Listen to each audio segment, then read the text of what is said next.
The land in Hill County, Texas does not forgive you for not paying attention. It does not care about your plans or your pride or the number of years you've been working it. It cares about water and heat and the angle of slope across a field in late July. And if you miss any one of those things, you will know it by September when the harvest comes in light and the numbers in your ledger don't add up to what you needed them to be. The families who have survived out here for 4 and 5 generations know this. They don't talk about it the way people in cities talk about hard work. They just do it before sunrise in boots that need resoling on land that belongs to them in the deepest way land can belong to a person. Callie Pruitt grew up knowing the weight of that belonging. The Pruitt place sat on 12 acres off County Road 307 outside Hillsboro, on ground that had been in the family since her great-grandparents broke it open with a borrowed tractor in the late 1940s.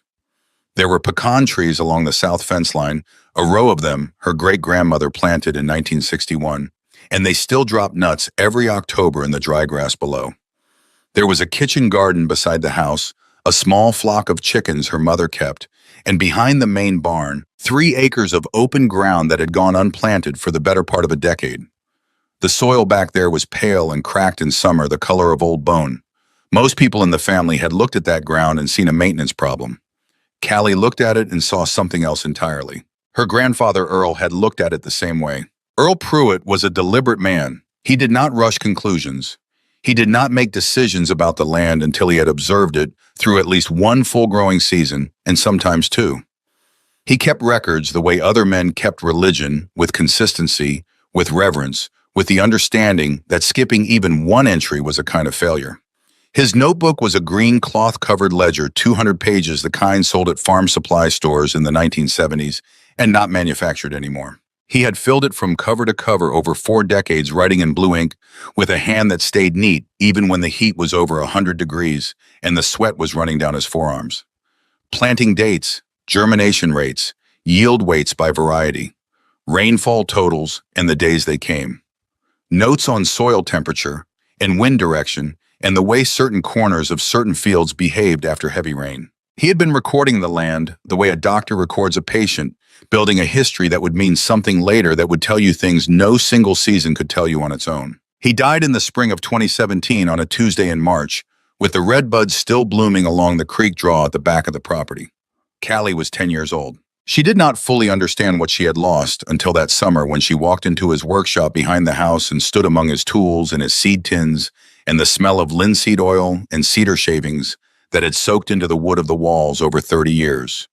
And she understood that all of that knowledge, the accumulated patient, precise knowledge of a man who had spent 4 decades listening to the land, was gone from the world except for what he had written down. Roy Pruitt, Callie's father, spent 2 weeks after Earl's death sorting through the workshop in the old outbuildings. He was a practical man who processed grief through organization. He set aside the tools worth keeping, donated what could be donated, stacked what needed stacking. When he got to the shelf above Earl's potting bench, he found the green ledger and the tin. The tin was a rectangular container, the kind that had once held hard candies, sealed with a strip of electrical tape along the lid. He set them both in a box marked for the attic. Callie was standing in the doorway when he did it. She did not ask permission. She crossed the workshop floor, reached into the box, and took them out. Roy looked at her. She looked back at him with the particular steadiness that had been her nature since she was very small, not defiant, not challenging, just certain. He let her keep them. She carried the ledger and the tin back to her room and set them on her desk. The tin, when she opened it, held 41 paper seed envelopes, each one labeled in Earl's blue ink. Brandywine tomato, mortgage lifter tomato, dragon tongue bean, Jimmy Nardello pepper, Cherokee purple, yellow pear, Aunt Ruby's German green. The envelopes were organized by category and then by planting date with small notations on the front of each one, germination percentage from the last harvest. Any special considerations whether the variety had shown particular resilience in dry years. The seeds inside each envelope were dry and cool and smelled faintly of the earth they had come from. Callie spent 3 nights reading the ledger from the beginning. She did not read it the way you read a book looking for a story. She read it the way Earl had written it, methodically paying attention to the numbers, tracing the way certain varieties performed across different years and different weather patterns. She found the entry from 1980 when a late freeze had taken out his entire first planting and he had started over in May with what he had left, and still managed to bring in 60% of his projected yield. She found the entry from 1988 when a wet spring had given way to a dry summer, and he had noted without any particular emotion that the varieties with deeper root systems had outperformed the shallow-rooted ones by a margin of almost 30%, and that he would adjust his selections accordingly the following year. She found entries for good years and bad years and years that were simply ordinary, and she began to understand that Earl had not been farming. He had been learning. Every single season had been a lesson he wrote down so he would not have to learn it again. By the third night, she had a spiral notebook of her own open beside the ledger, and she was taking notes. She had not yet decided what she was going to do with any of this. She was 10 years old, and she lived on a family farm that did not currently grow heirloom vegetables, and she had no money and no market and no particular reason to believe that any of it was possible. But something had shifted in her in that workshop when she watched her father put the ledger in the attic box, and that something had not shifted back. The knowledge existed. Earl had built it over 40 years. The seeds existed. 41 varieties viable and labeled. The land existed.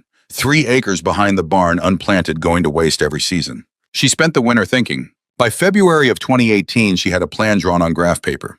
3 acres divided into 7 growing zones. Each zone labeled with variety names and spacing calculations based on the yields Earl had recorded in the ledger. A projected timeline from seed starting in late June through harvest in October. She had priced heirloom tomatoes at farmers markets in Hillsborough and in Waxahachie, and she had written the numbers in a column on the right side of the page. The math was not complicated. The land could produce, based on Earl's recorded yields, adjusted for her smaller planting scale, somewhere between 180 and 240 pounds of tomatoes in the first season, plus peppers and beans if the growing zones performed as she expected. At current farmers market prices, that was somewhere between $600 and $900 in revenue from a first season planting. She had $42. It was birthday money, a $5 bill she found folded inside the ledger on page 1 that Earl must have left there years ago, and egg money she had saved from selling extras at the road stand. She knew she could order heirloom seeds from Baker Creek in Missouri for under $35. The math worked. The question was whether anyone would let her do it. In early March of 2018, the Hill County Agricultural Extension Office announced a community meeting at the local center on FM 933. The agenda as posted on the bulletin board at the feed store was general crop insurance updates, soil conservation programs, a discussion of water allocation for the coming summer. 7 farming families from the county road corridor had confirmed they would attend. Roy Pruitt was planning to go for the crop insurance portion. Callie asked to come with him. She wore her school clothes. She brought her spiral notebook. The meeting room was a rectangle of painted cinder block with fluorescent lighting and metal folding chairs arranged in 3 rows. Dale Fetro had been the county agricultural extension agent for Hill County for 14 years, and he ran these meetings with the practiced efficiency of a man who had explained the same programs to the same kinds of people so many times that he no longer fully heard the questions when they came. He was not unkind. He was not malicious. He was simply a man who had arrived at conclusions about what was possible in Hill County agriculture before he had heard all of the evidence, and he had been arriving at those same conclusions for 14 years. Callie sat in the second row with her notebook on her lap and listened to 40 minutes of discussion about USDA crop insurance programs for corn and grain sorghum. When Dale Fetro opened the floor for additional questions and the room had gone quiet, she stood up. The room did not go silent exactly, but something shifted in it. She was 11 years old, small for her age, with her grandmother's dark eyes and her grandfather's tendency towards stillness. She stood with her notebook held against her chest, and she spoke clearly without preamble. She had 3 acres behind the Pruitt barn on County Road 307.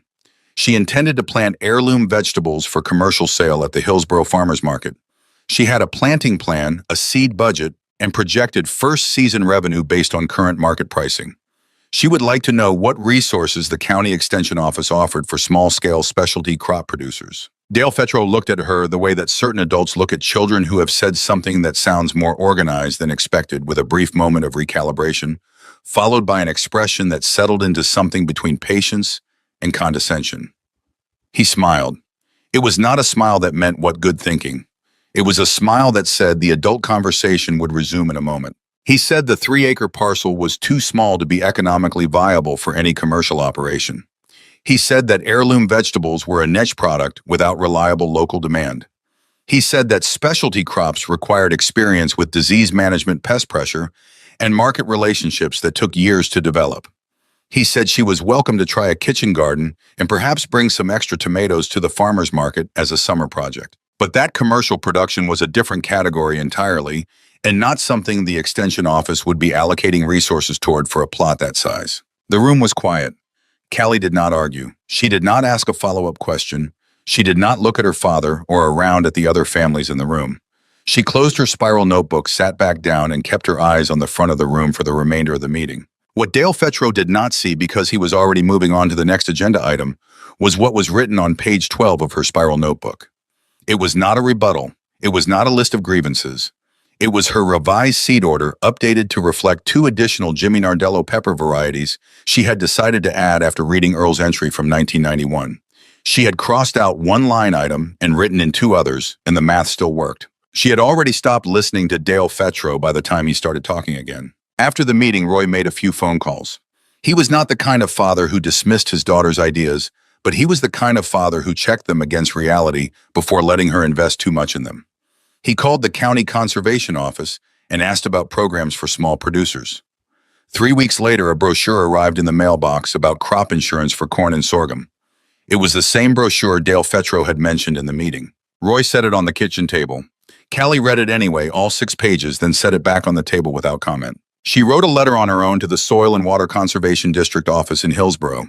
She explained her project in 2 paragraphs, asked specifically about any resources for heirloom or specialty crop production on parcels under 5 acres. 6 weeks later, a form letter came back confirming the district had received her correspondence. It did not answer her question. It confirmed her address. Nora Vick, who farmed 80 acres, 2 properties down on County Road. 307 stopped her truck one afternoon when she saw Callie walking back from the barn. Nora was in her mid-60s, a widow who had run her place alone since her husband passed in 2014, and she was the kind of woman who said what she thought without particular concern for whether you wanted to hear it. She leaned out the truck window and told Callie with genuine practicality and no intended cruelty that heirloom tomatoes bruised on the way to market, that the varieties worth growing took more water than the county roads could reliably supply, and that nobody in Hill County was going to pay the price you needed to charge to make those crops worth the trouble. Callie thanked her and kept walking. She was not angry at any of them. She understood what they were doing. They were applying experience. They were telling her what they knew, which was real knowledge earned through real seasons of real failure, and they were not wrong exactly. The things they were describing were genuinely difficult. The things they were warning her about were genuinely possible. But they were applying general knowledge to a specific situation, and the specific situation they were applying it to was Earl Pruitt's land, which had specific properties that the general knowledge did not account for. She knew this because of page 47. She had found it on a Wednesday night in late June, 3 months after the extension office meeting, on her second full reading of the ledger. She had been working through the entries from the 1970s, cross-referencing Earl's yield notes against the variety descriptions she had been researching in seed catalogs when she turned the page and found the notation. It was written in Earl's usual blue ink, dated August of 1979, and underlined twice in red pen, the only red ink in the entire ledger. CR307 East corner stays wet 10 days after rain. Do not plant brassicas. Plant beans. Below it, a small arrow drawn in the same red pen pointing northeast. Below the arrow, 4 words follow it. Trust it. She read it twice. Then she read it again. She had been on that ground. She had walked every part of those 3 acres at least a dozen times in the months since she had started planting. She had not noticed anything different about the east corner, but she also had not been looking for anything specific. She had been looking at the ground the way you look at familiar ground, which is to say she had been looking at it without seeing it. She closed the ledger. She went to bed. She lay in the dark for a long time thinking about what it meant that Earl had underlined that particular entry in red and no other. The next morning, she got up before sunrise. She went to the barn and found a length of orange surveyor's twine and her grandfather's hand level, which was still hanging on a nail in the workshop where he had left it. She walked out to the 3 acres behind the barn in the gray light before the heat started, and she began at the western edge and moved east slowly the way Earl would have moved, paying attention. The ground looked flat. It was not flat. It took her 40 minutes to find it. Along the eastern edge of the field, running northeast to southwest, for approximately 60 feet, there was a swale, a shallow depression in the ground, barely perceptible, no more than 4 inches of elevation change across its full width. If you were not looking for it, you would not see it. If you were walking the field for any ordinary purpose, checking fencing, scouting for weeds, moving equipment, you would walk right over it and never know it was there. But Earl had found it in 1979. She stretched the orange twine along the length of it and drove a stick into the ground at each end, and then she set the hand level down in the center of the depression and confirmed what her eye was already telling her. The ground here sat lower than the surrounding field. In a county where rainfall was irregular and water moved fast off slopes that looked level 4 inches was not nothing. 4 inches meant that water pooled here moved slowly soaked in rather than running off. In a Texas summer when 6 days without rain could take a planting down to 40% yield, 3 extra days of soil moisture was the difference between a crop that survived and a crop that didn't. Earl had known. He had written it down in 1979 and underlined it in red and drawn an arrow pointing northeast and written 4 words that were not directions to the swale itself, but directions about what to do with the knowledge follow it. Trust it. She stood at the edge of the swale for a long time in the early morning light. A scissor-tailed flycatcher moved through the air above the fence line hunting. The heat was already building at the horizon, the sky going from gray to white to the particular bleached blue of a Texas summer morning. She thought about Earl standing in the same field 39 years earlier, finding the same thing. She thought about the fact that he had written it down so precisely that a person who had never met him could find it 4 decades later and understand exactly what he meant. She pulled the orange twine up, rolled it back around her hand, and walked inside. At the kitchen table, she spread her graph paper planting map flat and looked at it for a long time. Then she picked up a pencil and she started over. The 7 growing zones she had originally mapped were rearranged entirely. The swale strip along the east edge became its own zone, designated for dragon tongue beans, exactly what Earl's red underline had suggested legumes that would benefit most from the extra moisture in dry stretches. The Brandywine tomatoes went to the zone with the best western exposure for afternoon light.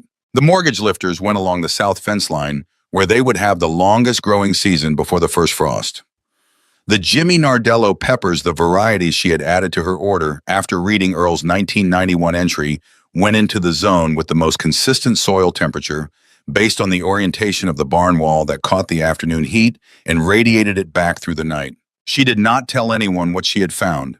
There was nothing to tell yet. The swale was not a secret. It was a feature of the ground that anyone could have discovered if they had been paying the right kind of attention. What she had was not a discovery, but a confirmation. Earl's ledger was not just a record, it was a map. Not of the field in general, but of this specific field over 40 years in language precise enough to be followed. She folded the new planning map and put it in her notebook. She had $42. She opened her laptop at the kitchen table and went to the Baker Creek Heirloom Seeds website and built her order carefully. Brandywine tomatoes, 2 packets. Mortgage lifter, 1 packet. Dragon tongue beans, 2 packets. Jimmy Nardello pepper, 1 packet. Cherokee purple tomato, 1 packet. The total came to $31.40, including shipping. She entered her father's card number, which he had given her for school purchases, and typed a note on the notes section of the order that said, this was a farm purchase, and she would pay him back from the season's revenue. Roy saw the charge that evening and looked at her across the dinner table. He did not say don't. He looked at the charge amount, looked at her, and went back to his food. The seeds arrived 9 days later in a cardboard envelope with the Baker Creek logo on the front. A red tomato over a red barn, the kind of image that meant something different to her now than it might have a year earlier. She opened each packet carefully at the kitchen table and checked the seed count against the planting quantities in her updated map. She organized the packets in order of planned seeding date earliest first. On June 28, 2018, Callie Pruitt was 11 years old, and she carried the first seed trays into the back room of the barn and set them on the potting bench her grandfather had built from 2x4s and plywood sometime in the 1980s. The room was unheated, which meant in the Hill County summer it was also uncooled, and the afternoon temperature back there could reach 95 degrees by 3 in the afternoon. She had read in 2 different sources that pepper seeds germinate best between 75 and 85 degrees. She taped a strip thermometer to the wall above the bench and checked it every morning and every evening, and wrote the temperature in her notebook along with the time. She filled the first set of trays with seed starting mix she had bought at the co-op with the remaining $10.60 from her $42. She planted 2 seeds per cell Brandywine tomatoes in the first 4 trays, Jimmy Nardello peppers in the next 2. She watered each tray by hand, measuring the water in an old plastic measuring cup and wrote the ounce count in her notebook. She would do this every morning before school for the rest of the summer. The first green thread pushed through the seed-starting mix on the fourth day. It was a brandywine seedling coming up in the third cell of the second row of the first tray. She did not celebrate. She wrote it down: Brandywine T1R3C day 4. Germination confirmed. She went to school. She came home. She checked the thermometer and the moisture level of the trays, and she watered what needed watering, and she wrote it all in her notebook. Each entry was brief date, temperature high, and low water applied per tray. Any observations about seedling development? The entries looked like Earl's entries in the ledger, not because she was imitating his style, but because this was the correct way to record information you intended to use later. Brevity, precision, completeness. By the end of the first week of July, she had 64 seedlings up across the pepper and tomato trays. The bean and remaining tomato varieties were scheduled for direct seeding in the field in mid-July after she had prepared the zones. She prepared the zones herself. Roy helped her run the small tiller over the ground on a Sunday morning, and then he had other work to attend to. And Callie spent the following 3 afternoons working the soil by hand, in each zone breaking up clods, raking the surface, even pressing her fingers into the ground to check the texture. She worked zone by zone according to her map, starting in the east with the swale strip and moving west. The soil in the swale was noticeably different from the surrounding field, darker with more organic matter, the kind of texture that holds moisture and doesn't crust over as fast in the heat. Earl had found that difference in 1979. It had not changed. She got the bamboo stakes from her father, who had cut them from a stand along the creek draw at the back of the property, 47 stakes, each one 6 feet tall, sharpened at the bottom end.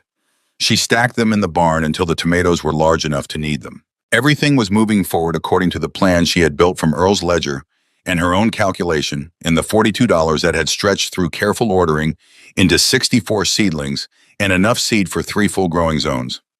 She had not needed the county extension office. She had not needed the brochure about corn insurance.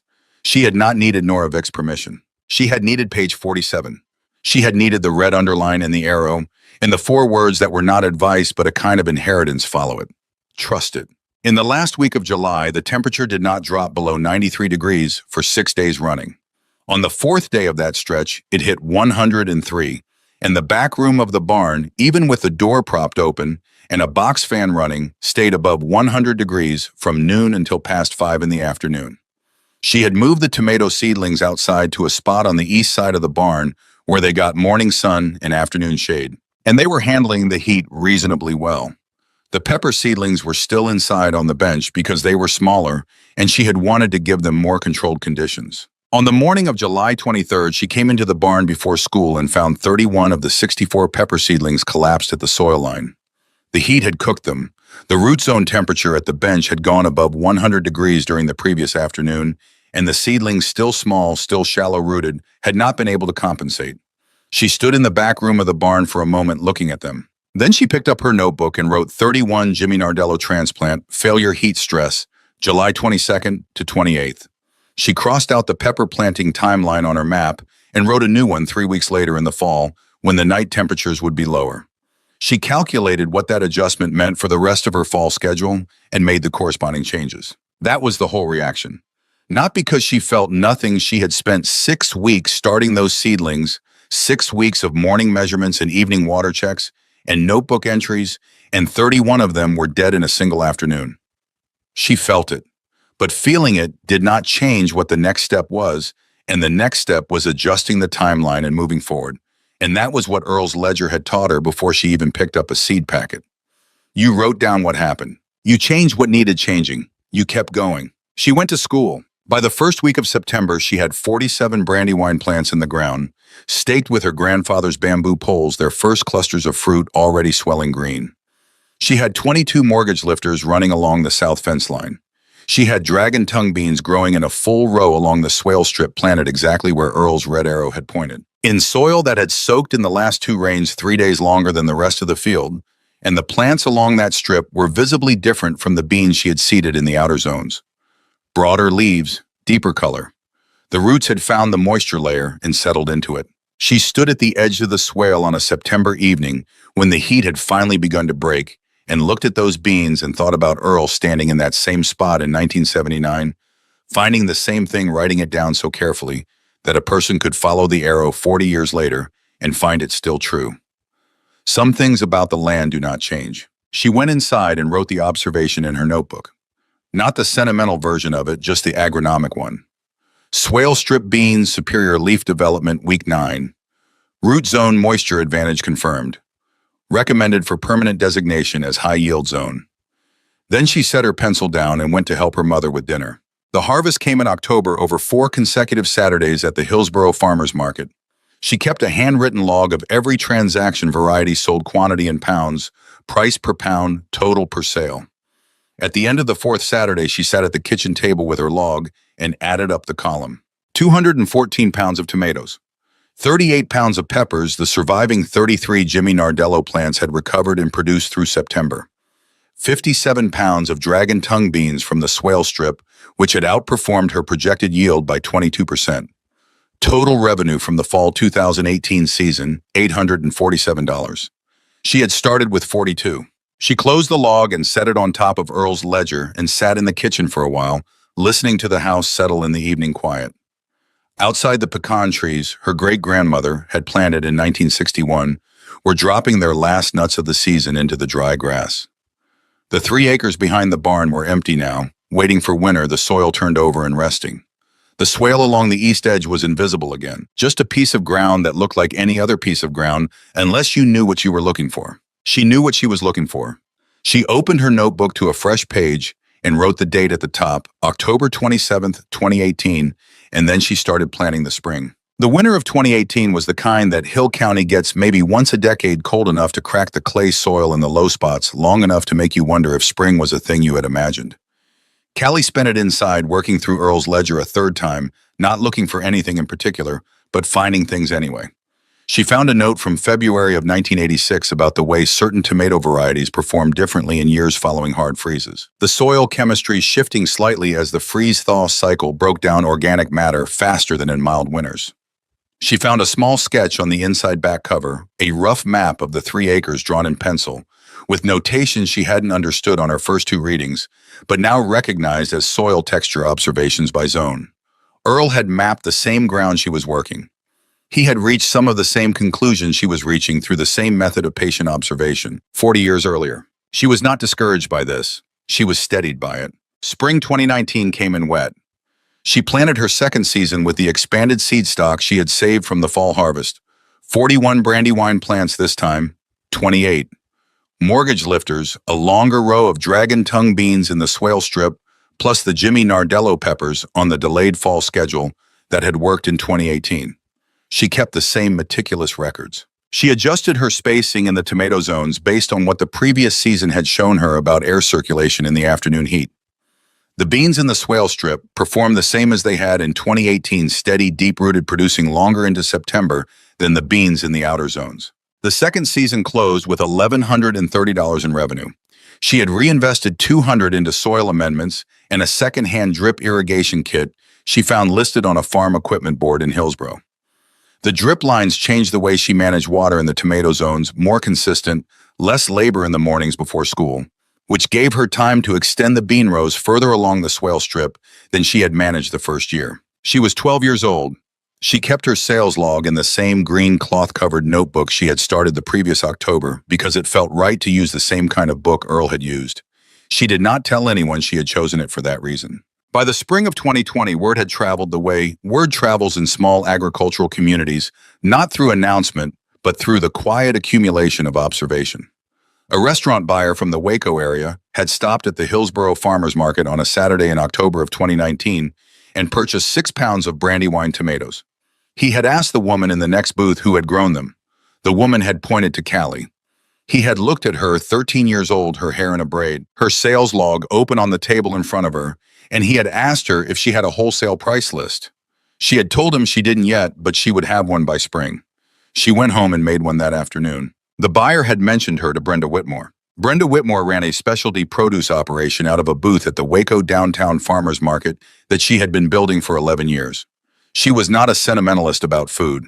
She was precise, demanding, and had cultivated relationships with 12 restaurants in the Waco Temple corridor that trusted her to source what she promised in the quantity she promised, at the consistency she promised. She had seen other small producers come through her market over the years, some of them talented, most of them underestimating what the commitment actually required, and she had learned to evaluate a grower not by the quality of a single harvest, but by the quality of their records. She drove out to County Road 307 on a Tuesday afternoon in March 2020.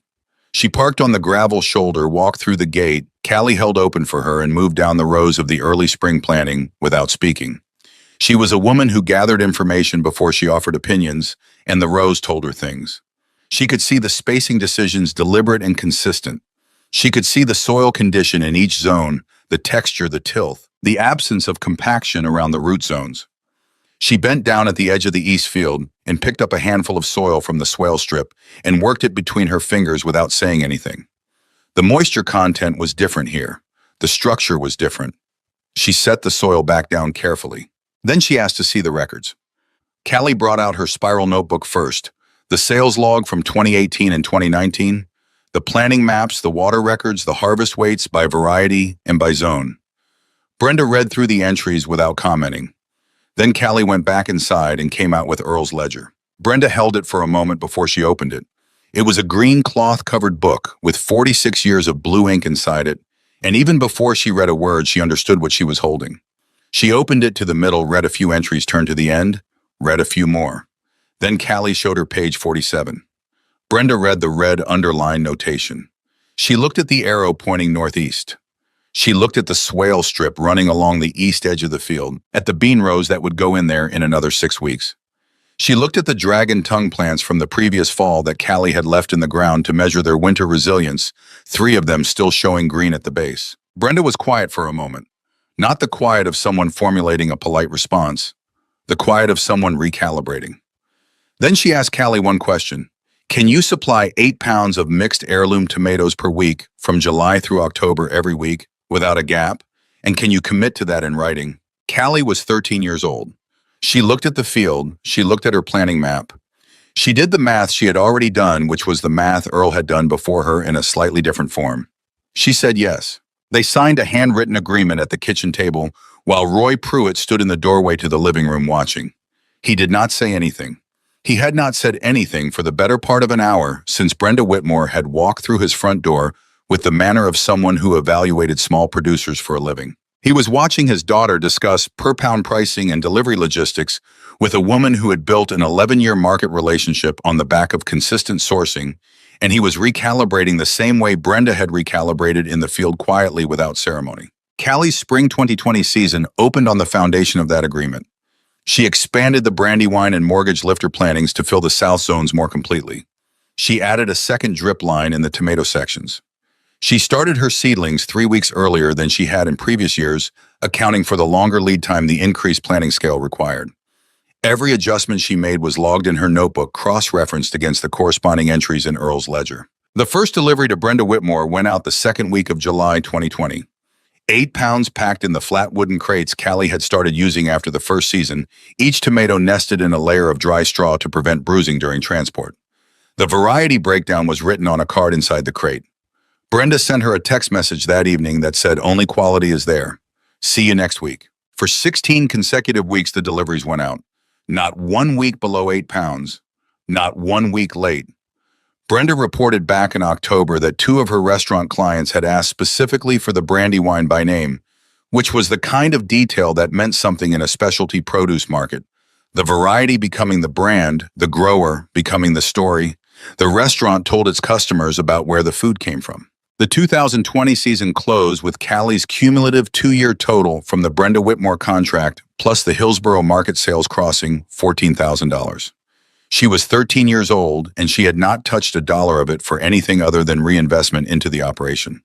The money sat in a savings account her father had helped her open, earning almost nothing in interest, accumulating the way patient things accumulate without drama, 1 week at a time. Then the spring of 2021 arrived wrong. The first signal was in the soil moisture readings Callie had been taking every 2 weeks since January, a practice she had started after reading Earl's note about the value of preseason baseline measurements. The winter had been dry, not dramatically dry, not the kind of dry that makes the news, but consistently below average in ways that mattered to the water table and the subsoil moisture that a summer drought would draw on. By April, the creek draw at the back of the Pruitt property, the one with the bamboo stand where Roy cut the stakes, was running at half its normal width. By May, it had stopped running entirely. The summer came in like something with intention. June temperatures averaged 4 degrees above the 30-year mean. The last measurable rain in Hill County fell on May 18th, a brief afternoon storm that put less than half an inch on the gauge before moving northeast. After that, nothing. The sky went white by 8 in the morning and stayed white through the afternoon, the kind of sky that does not offer shade because there is no angle from which you can escape it. By the first week of June, Callie knew she was in trouble. She had been managing the drip irrigation, carefully running it on the schedule that had worked in 2019 and 2020. But the deficit she was running against was not a normal season deficit. The drip lines were replacing daily evapotranspiration, but they were not rebuilding the subsoil moisture reserve that a dry winter had already depleted. The tomato plants in the outer zones were setting fruit, but the plants looked stressed in a way she recognized from Earl's entry about the 1988 dry summer, the leaves curling inward in the afternoon, the plant conserving moisture at the cost of active growth. Roy sat down with her at the kitchen table in the second week of June. He had been watching the same sky she had been watching, and he had talked to 3 other farmers on the county road corridor that week, and what they had told him was consistent with what the weather data was telling both of them. This was not a 2-week dry spell. This was the shape of the whole summer. He said what he thought she needed to hear, which was the practical thing the farmer's calculus applied without sentimentality. The water cost of running a full production season in a drought year of this severity would be significant. The well was on a shared aquifer that 3 other properties also drew from.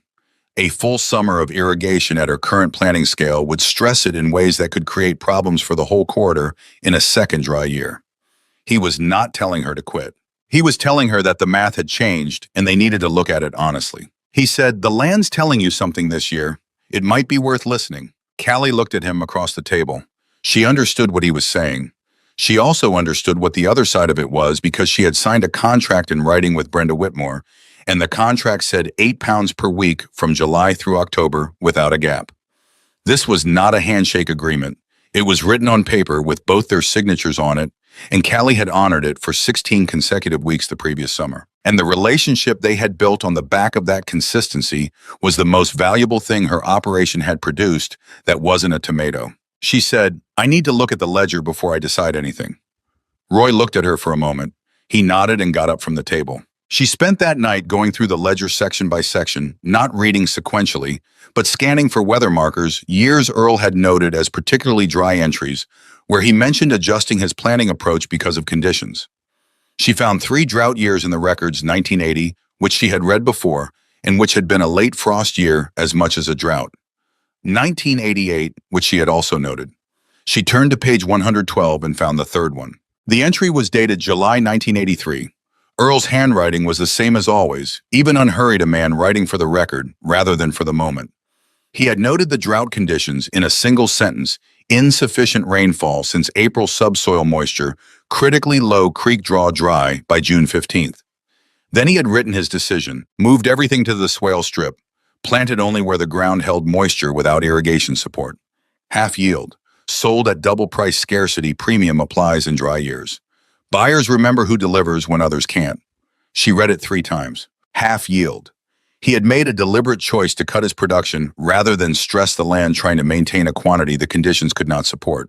He had pulled everything in from the outer zones, where the soil would not cooperate without heavy supplemental water, concentrated his planting in the one strip of ground that held moisture on its own, and produced a smaller quantity at higher quality. He had then sold that smaller quantity at a price premium, because drought years meant scarcity across all produce markets, and scarcity meant buyers paid more for reliable supply. He had not lost that year. He had adapted, and the adaptation he had made in 1983 was the exact same adaptation the swale strip made possible in 2021. Callie closed the ledger. She sat at the kitchen table for a while in the dark, thinking through the logistics. If she moved all her production to the swale strip and the area immediately adjacent to it, the zone where the soil moisture advantage was greatest, she could reduce her irrigation water use by approximately 60% while maintaining quality.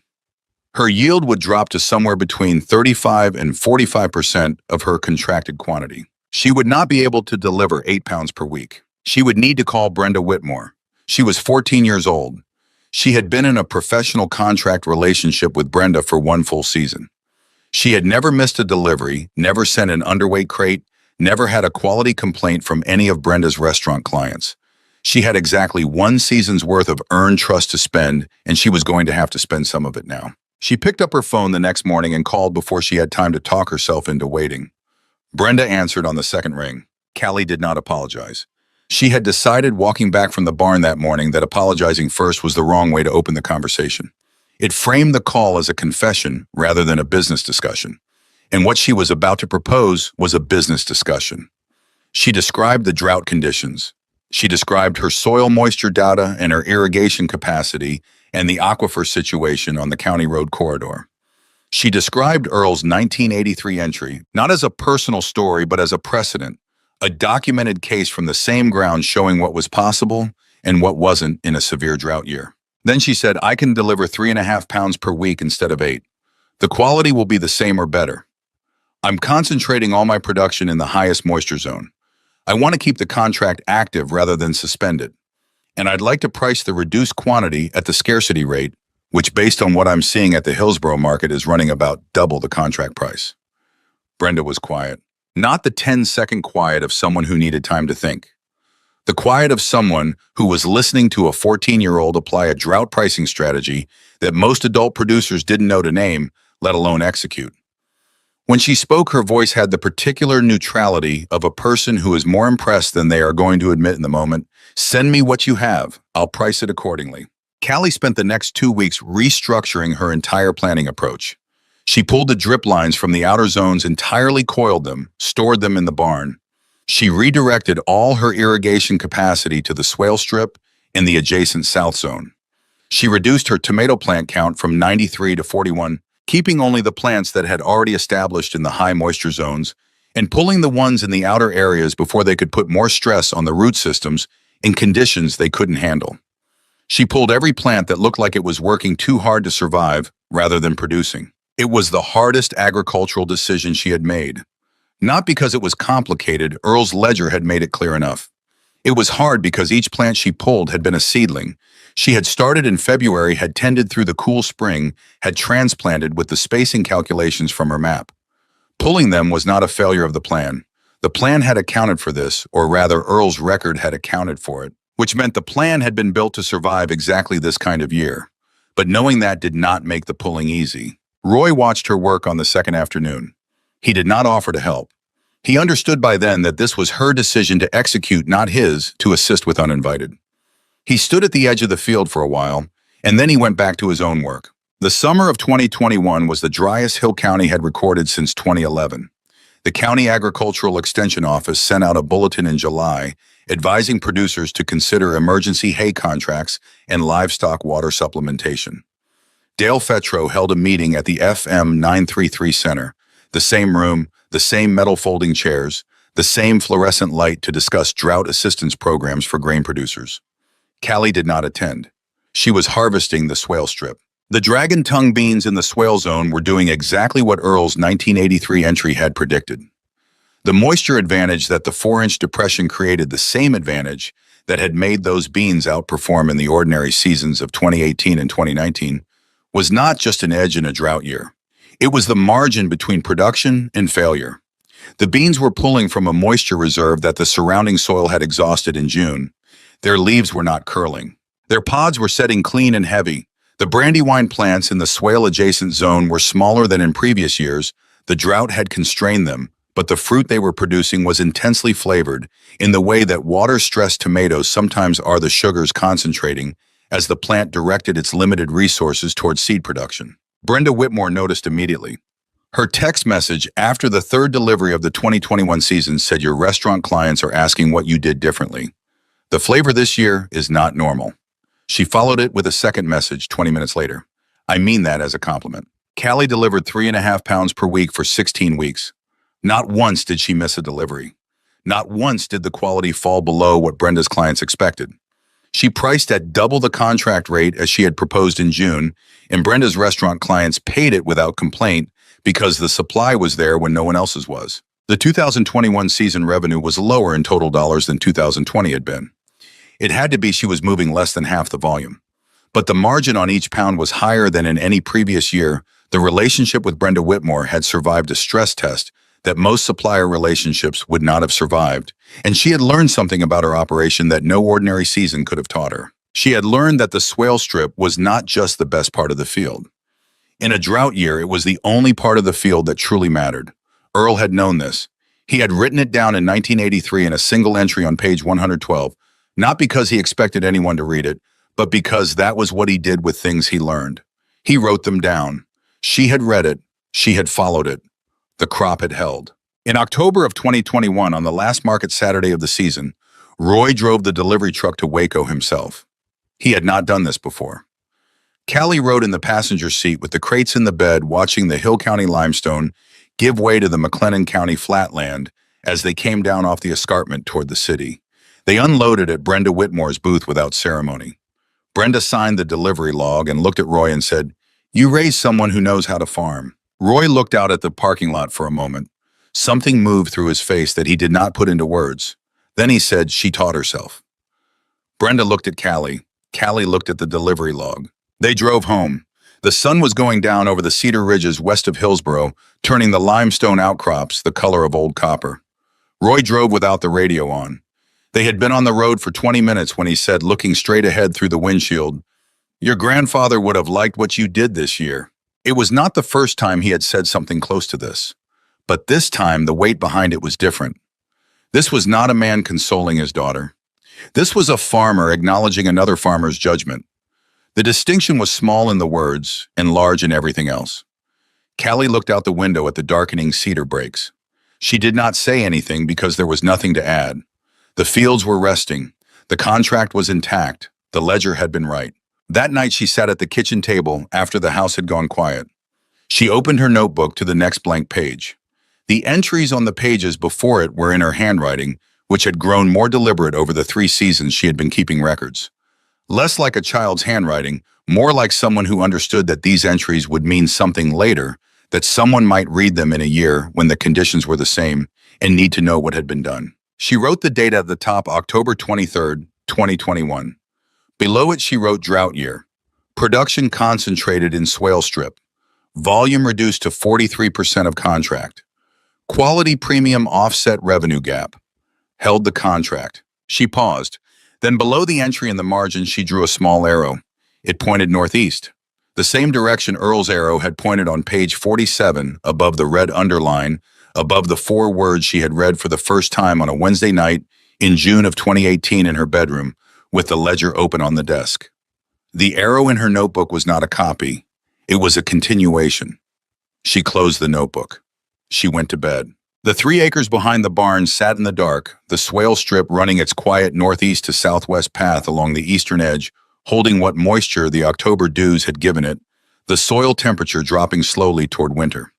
The bamboo stakes her father had cut from the creek draw stood in their storage bundle in the barn waiting for spring. The seed tin on her dresser held 38 varieties, now 3 fewer than Earl had left her, replaced by 6 she had saved herself over 3 seasons of selection. The ledger and the notebook sat on the kitchen table side by side, the green cloth cover of Earl's record against the spiral binding of hers. Different books, the same field, the same method, the same patience that the land had always required and always would. Outside, the night was dry. The creek draw was still running low, but the swale along the east fence had held its moisture through the drought and was holding it still the same way it had held moisture in 1979, when Earl found it in 1983, when he planted beans there instead of brassicas. In 2018, when Callie followed his arrow in 2021, when the rest of Hill County was watching its crops fail. Some things about the land do not change. The ones who learn which things, those are the ones who write them down and follow them and trust them when everything else is failing. Those are the ones who are still farming when the drought breaks. The drought would break. It always did. She was 14 years old. She had time. The winter of 2021 broke in late February 2022, with 3 inches of rain across 3 consecutive days, the kind of slow, soaking rain that Hill County got maybe once every few years. Not the flash events that ran off the hard pan before the soil could drink it, but a steady, patient precipitation that moved through the topsoil and kept going down into the subsoil reserves that the drought had emptied.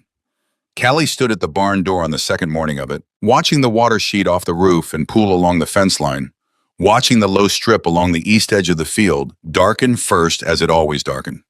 First, the swale pulling the runoff toward itself, the way it had always done, the way the topography of the ground demanded regardless of the season or the year. She did not feel relief exactly, she felt confirmation. The spring 2022 planting was her largest to date. She had spent the winter calculating what a full recovery season could look like. The outer zones restored to production, the swale strip running at full capacity, the drip lines back in the ground across all 7 zones. She had saved seed from the 2021 drought crop with particular care, selecting the individual fruits that had performed best under stress conditions. Understanding from Earl's ledger entries on varietal selection that drought year seed carried something forward, a kind of hardened genetics that expressed itself in subsequent generations as slightly greater tolerance for heat and moisture fluctuation. She could not prove this with the equipment she had. Earl had written about it as observed fact across 30 years of selection, which was proof enough for her purposes. She started seedlings in the second week of February, 6 weeks earlier than her first season, 4 weeks earlier than her previous best. The back room of the barn had a second thermometer now mounted lower on the wall to capture the actual root zone temperature, rather than the ambient air temperature, a correction she had identified in her 2019 records as a source of measurement error. The seedling count this year was 112 across all varieties, the highest she had ever attempted. She tracked each trace separately, each variety in its own section of the log. By the time she transplanted in late April, all 112 seedlings had survived the starting phase. It was the first season she had not lost a single plant to the controlled environment. She noted this in her records. Without celebration, it was data, not an event, but she held it in her mind as evidence that 6 seasons of adjustments had compounded into something real. The 2022 season delivered the highest yield she had ever recorded. 308 pounds of tomatoes across all varieties, 64 pounds of peppers, 81 pounds of dragon tongue beans from the swale strip, which had come back from the drought year with the particular vigor of ground that had been rested under stress. Total revenue for 2022, $9,400, the single largest annual figure she had produced, bringing her 6-season cumulative total past $26,000. Brenda Whitmore increased the weekly delivery quantity to 12 pounds after the 3rd week of the 2022 season, when it became clear that Callie's production could support it. 2 additional restaurant clients had come in through Brenda's network, both specifically requesting the Brandywine and the Cherokee Purple by variety name. Callie updated her contract accordingly, renegotiated the per-pound rate to reflect the premium positioning Brenda's restaurant clients had established in their menus, and filed the new agreement in the manila folder she kept with her other business records. She was 15 years old. She kept files now. The summer of 2022 also brought the first serious conversation about expansion. Roy had been watching the adjacent parcel, 80 acres of mixed cedar and open ground, owned by a family named Aldrich, who had not farmed it actively in 6 years, with the quiet attention of a man who understood land values in Hill County better than most. He mentioned it at dinner one evening in July, not as a proposal but as information. The Aldrich parcel was likely to come available within the next 18 months. The family's youngest generation had moved to Dallas. The property taxes were becoming difficult to sustain on land producing no income. He said Callie should think about whether it changed her planning. She thought about it for 2 weeks before she said anything back. Then she told him she was not ready. Not because the capital wasn't there, the savings account had grown to a level that would support a lease arrangement on a portion of the Aldrich ground. It was because she did not yet know what the Aldrich soil was. She did not have Earl's 40 years of observation on that parcel. She had her own 6 seasons of knowledge on the 3 acres she was working. Knowledge she had built entry by entry in her notebook. Knowledge she trusted because she had tested it against conditions that would have exposed any flaw in it. Expanding onto ground she did not know at a scale she had not tested felt like the kind of decision that looked right on paper and came apart in execution. She said, "I want one more season on what I know before I take on what I don't." Roy looked at her the way he sometimes looked at her now, not as a father evaluating a child's reasoning, but as one farmer listening to another's logic. He said that was a reasonable position. The 2023 season opened in March with Callie's most organized pre-planting process to date. She had spent January revising her zone maps based on 6 years of cumulative yield data, making small adjustments to spacing in the mortgage lifter section, after noticing a 3-year trend in her records, suggesting the plants in the western portion of that zone were consistently underperforming relative to the eastern portion by about 12%, a difference she attributed. After testing soil samples she sent to the Texas A&M Extension Lab in early February to a slight difference in pH that expressed itself across the width of the zone, she adjusted her lime application accordingly. She noted the methodology in her notebook cross-referenced it against Earle's pH observations from 1984. She was using the same method. She was producing new data. The ledger and the notebook were 2 volumes of the same record now separated by 40 years, but continuous in their logic. In April of 2023, she received a letter from the Hill County Fair Organizing Committee. She had applied to exhibit in the Specialty Crop Youth category. 2 years earlier in 2021, she had submitted the same application and received a form letter back, informing her that the Youth Exhibitor Program was limited to current members of 4-H or the Future Farmers of America. She was enrolled in neither. She had read the letter once filed it. Driven to the fairgrounds on the opening Saturday, as a paying visitor walked the exhibitor hall with her notebook and spent 3 hours studying how the specialty crop booths were organized, what the judges examined, how the display materials were arranged, what documentation the winning exhibitors presented alongside their products. The 2023 letter was different. The committee had expanded the youth exhibitor eligibility criteria to include independent producers under the age of 18 with documented commercial sales history. Callie met both qualifications by a margin that was not close.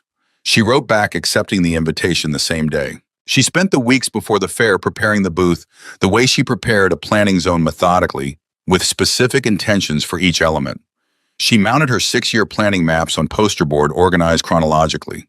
She set out her sales ledger open to the cumulative page showing season-by-season revenue.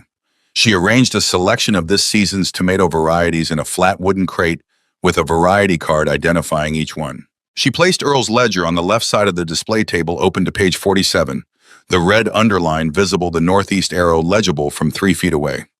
Her own notebook sat on the right side open to the October 2021 drought entry with the small arrow she had drawn in the margin. She did not put up a sign explaining the relationship between the 2 books. Either you understood it when you looked at the table or you didn't, and if you didn't, a sign was not going to help. The Hill County Fair opened on a Thursday in October 2023. The Specialty Crop Exhibitor Hall was a long rectangular building with concrete floors, the kind of building that smelled of canvas and sawdust, and the particular sweetness of ripe fruit in quantity. The youth section occupied the eastern end nearest the doors. Callie's booth was in the corner position which the committee had given her because her display required more table space than the standard allocation. The first 2 days were steady fairgoers moving through stopping, asking questions about the varieties, occasionally picking up the sales ledger to look at the numbers and putting it back with the expression people get when they have recalibrated something. Several people asked how old she was. When she told them 17, a few of them looked at the 6-year planning maps, then at her, then back at the maps. A woman from Waxahachie asked if she had ever considered applying to agricultural programs at Texas A&M.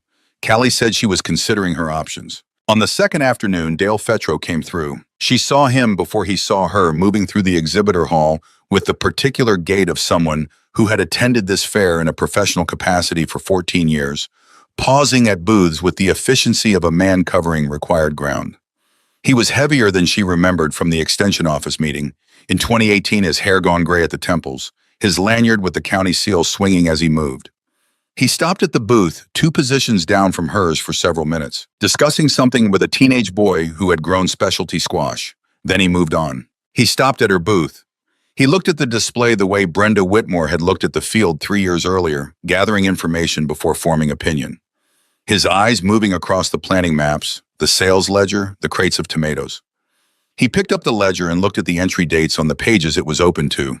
He set it down. He looked at her notebook. He looked at the 2 books side by side on the table. Then he looked at the field maps. All 6 years of them mounted in sequence showing the evolution of the zone configurations, the swale strip marked on every one of them with the same northeast orientation. He was quiet for longer than most people were quiet at a fair booth. When he spoke, his voice had none of the practiced efficiency she remembered from the FM 933 meeting room. It was the voice of a man asking a genuine question. Are you planning to expand to the adjacent parcel? Callie looked at him. She recognized the question for what it was, not small talk, not a fair booth pleasantry. It was the question a person asked when they had looked at an operation and concluded it was ready for the next scale. It was the kind of question Dale Fetro asked producers he thought were worth the county's extension resources. She said, "I'm considering it." He nodded. He looked at the maps one more time. Then he moved to the next booth without another word. She watched him go. She thought about the folding chair in the FM 933 meeting room, the smile that had meant sit back down. She thought about the brochure about corn insurance that had arrived 3 weeks after she sent her letter to the Conservation District. She did not feel what she might have expected to feel, not triumph, not vindication in the sharp sense of the word. What she felt was something quieter. The recognition that the work had spoken without her having to say anything, that 6 years of records on a table in a fair booth had communicated more than any argument she could have made in that meeting room in 2018 when she was 11 years old with $42. She straightened the planting maps on the board. A family with 2 children stopped at the booth.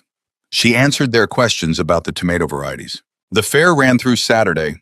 On Friday afternoon, the specialty crop youth exhibitor results were posted on the board near the hall entrance. Callie Pruitt, Farm County Road 307, first place specialty crop youth category, with a judge's notation that read, "Exceptional documentation of multi-season production methodology." The blue ribbon was the size of her palm. She pinned it to the edge of the display table and went back to talking to the people who stopped by. Saturday came in cool, a real October morning, with enough northwest in the wind to feel like the season was committing to something. The fair crowd was thicker than the weekdays families moving through, with the particular unhurried attention of people who had set aside the day.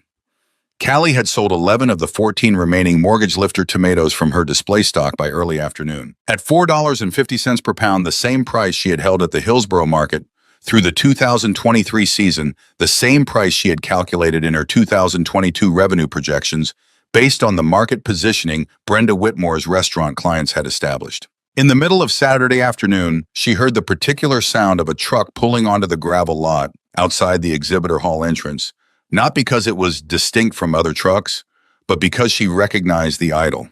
She could not have explained how she recognized it. She just did. Nora Vick came through the hall entrance in her work jacket, the same practical canvas coat she had been wearing the day she stopped her truck on County Road 307 in the fall of 2018, to tell Callie that heirloom tomatoes bruised too easy and that nobody in Hill County would pay the price. She was not a woman who had changed in 5 years in any visible way. She moved through the hall with the same directness, stopping at nothing until she stopped at Callie's booth. She looked at the display for a moment. She looked at the planting maps. She looked at the blue ribbon on the edge of the table. Then she looked at the crate of mortgage lifters. She said, "You got any of those left?" Callie opened her sales log. She had 3 mortgage lifters remaining after the morning sales. She turned the log so Nora could see the weight column. 3 tomatoes, total weight approximately 2 pounds and 4 ounces. Nora looked at the price card on the crate. $4.50 per pound.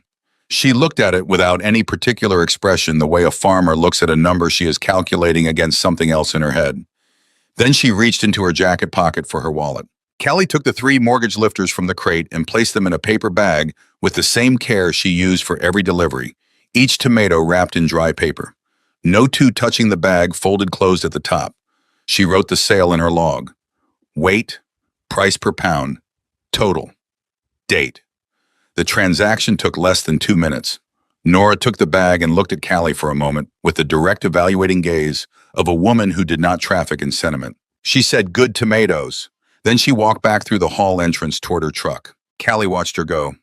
She did not say what the number 450 meant, what address it had been in front of when someone first said nobody would pay it, what the gap was between that October afternoon in 2018 and this one. The record held all of that. The log entry she had just made would sit in the same notebook as the one from the Hillsborough Farmers Market in October 2018. The first Saturday she had ever sold a tomato for money. $847 from $42. A 14-year-old's first notation in a ledger that had begun with her grandfather's blue ink 4 decades before she picked up a pen. The fair closed at 6. She broke down the booth, methodically rolling the planting maps, packing the ledger, packing her notebook, loading the empty crates into Roy's truck. The blue ribbon she folded carefully and put in her jacket pocket. The hall was emptying around her other exhibitors, doing the same work, the sound of the building returning to its baseline silence as the crowd moved out into the parking lot. Roy was loading the last of the crates when Brenda Whitmore appeared at the hall entrance. She had driven from Waco for the fair's Saturday closing. Callie had not known she was coming, had not invited her, had not known she was aware of the exhibitor result. Brenda looked at the dismantled booth at the empty table at Callie, standing in the middle of it with her jacket pockets full of records. Brenda said, "First place." It was not a question. She had already seen the board. Callie said yes. Brenda looked at her for a moment with the same expression she had worn in the field 3 years earlier when she read the red underline on page 47 and understood what she was looking at. Then she said, "The Aldrich ground, when you're ready." Callie looked at her. Brenda said, "I have 3 more restaurant clients who want consistent heirloom supply, and I don't have a grower to put them with. When you're ready to expand, call me first." She left before Callie had finished processing what had been offered. Not capital, not a loan, not a grant. A market. The thing that made expansion viable was not the land or the water or the seeds. It was the buyer who was already in place before the first seed went in the ground. Earl's ledger had taught her 100 things about growing. This was the thing Brenda Whitmore had just taught her about the other half of farming, the half that happened after the harvest. Roy had been standing at the truck. He had heard it. He did not say anything until they were on the road back to Hillsboro, the fair lights fading in the mirror, the limestone ridges going dark against the evening sky. He said so. Callie looked out the passenger window at the cedar brakes moving past. The Aldrich parcel was 20 minutes from where she sat. She had walked its fence line twice in the past year, not formally just on the county road in the early morning, looking at the soil color where it showed through the dry grass, looking at the topography, looking for anything that resembled a swale. She had not found one. That did not mean one wasn't there. It meant she hadn't found it yet. She said, "Next spring after I've walked it properly." Roy drove. The radio stayed off. She got home after dark. The house was quiet, her mother already in bed, the kitchen light left on the way, it always was. She set the ledger on the kitchen table. She set her notebook beside it. She went to her room and stood at the dresser where the seed tin sat in the same position it had occupied since the spring of 2017, the tin that had once held 41 labeled envelopes in Earl's blue ink, that now held 38 of his originals, plus 6 she had saved herself over 6 seasons of selection. Her own handwriting on the new envelopes in the same format Earl had used, same categories, same notation system. She picked the tin up and held it for a moment. It weighed almost nothing. Everything it contained had come from the ground and would go back into it. The knowledge it represented 40 years of Earl's observation, 6 years of hers, the red underline, the northeast arrow, the swale along the east fence, the drought year strategy on page 112, the scarcity premium that had held a contract when half the county was watching crops fail. None of that was in the tin. It was in the ledger and the notebook on the kitchen table, which was where knowledge lived when it was recorded correctly, which was where it would still be when she needed it next season, or in a drought year 10 years from now, or when someone else opened the notebook 40 years from now, the way she had opened the ledger in the spring of 2017. She set the tin back on the dresser. She went to the kitchen. She opened her notebook to the next blank page. She wrote the date at the top, October 21st, 2023. Below it, she wrote Season 6 complete. Revenue 9,600. Cumulative total 31,400. No loans, no grants. Fair exhibitor first place specialty crop youth. Aldrich Parcel Spring Survey Plan. She paused. Below the entry, she drew the small arrow. Northeast, the direction Earl had drawn it on page 47 in 1979, above the red underline above follow it. Trust it. The direction she had drawn it in the margin of the October 2021 entry, the first time she had put her own arrow in the record. The third arrow was smaller than the other 2, but it pointed the same direction. She closed the notebook. She turned off the kitchen light. Outside, the 3 acres behind the barn sat in the dark, the way they always sat at the end of a season, turned over. Resting the stalks, pulled the drip lines, coiled the bamboo stakes back in the barn. The swale along the eastern edge was invisible in the dark. You could not see it. You would not know it was there unless you had been taught to look or unless you had found the ledger and read it carefully enough to find page 47, and then gone out to the field with a length of orange twine and the patience to move slowly enough to find what was actually there, rather than what you expected to see. The seed tin was on the dresser. Earl's ledger was on the kitchen table. The notebook was beside it. The pecan trees her great-grandmother had planted in 1961 were dropping their last nuts into the dry grass along the south fence. The swale ran northeast to southwest along the eastern edge of the field, holding what the October rains had given it, the same as it had held moisture in every season since the geology of Hill County had shaped the ground this way long before Earl walked it, long before he found it, long before he wrote it down. The land did not know what Callie had earned. It did not know about the fair ribbon, or the Brenda Whitmore contract, or the $31,400. It did not know about the meeting in 2018 where a man had smiled the wrong kind of smile. It did not care about any of that. It held moisture where it held moisture. It gave yield where it gave yield. It rewarded the ones who paid attention with the same indifference it showed the ones who didn't. That was the entirety of what it offered. It had been enough. It would keep being enough. She went to bed. Spring was 5 months away.